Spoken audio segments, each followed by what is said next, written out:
Hey, 42 here. If you had the chance to live on an active volcano, floating in the ocean, in the middle of nowhere that erupts on a regular basis, and where the air is so toxic that you are required to wear a gas mask, would you take up this wonderful opportunity? No? What's wrong with you? The 2,500 happy residents of Miyake Island have nothing but good words to say about their cozy little home. Look, they are practically welcoming you with open arms. Known to the Japanese as miyake-jima, this island volcano last erupted in June 2000, after a 17-year lull. The island's resident volcano is called Mount Oyama, and she is one hell of a violent madam. In the year 2000, not only did she erupt with full force, sending ash plumes 10 miles high into the air, but the eruption also caused over 17,500 subsequent earthquakes, which lasted for a month. These earthquakes caused major cracks in the Earth's crust beneath the island. Several craters also collapsed, causing major rifts in the ground. Ever since, these huge tears in the volcano have constantly released highly toxic sulfur dioxide into the air. This caused a whole 20% of the island to become uninhabitable immediately afterwards. The islanders have always had issues with sulfur dioxide being released from the volcano, and gas masks are not a new thing for the island. But this drastic event made matters a whole lot worse.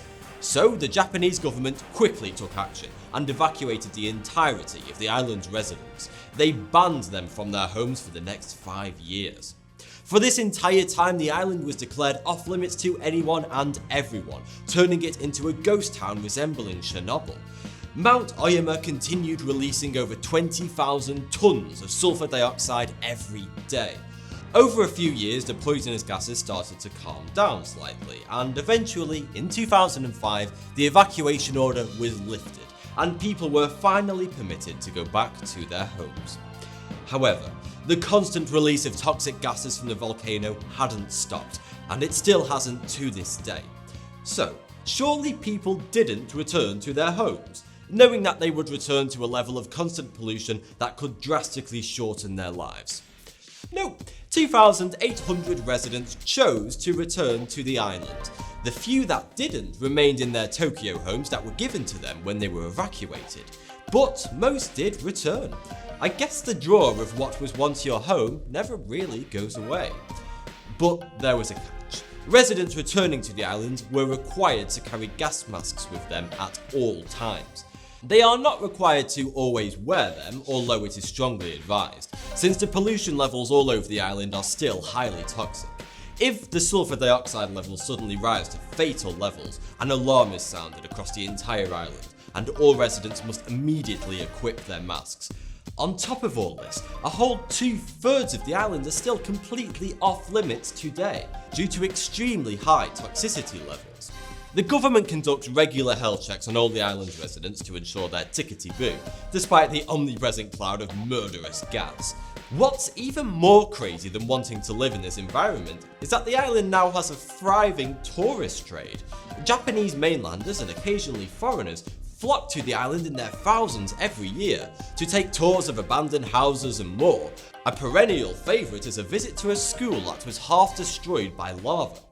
Of course, disposable gas masks are sold to tourists at local stores all over the island. I guess it's quite the adrenaline rush to explore somewhere that could kill you if you breathed in the air for a little too long.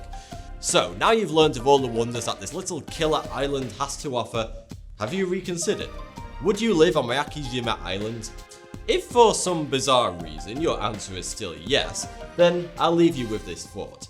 Due to the sulfur dioxide present in the air, the entire island smells of farts 24/7. Thanks for watching. You've heard of snake charming, you may have even hypnotized a chicken, but I bet you've never heard of worm charming. Do you worry about a zombie uprising? Well, fear not. The US Department of Defense has you covered. The Pentagon has created a comprehensive plan detailing how to counter a zombie apocalypse.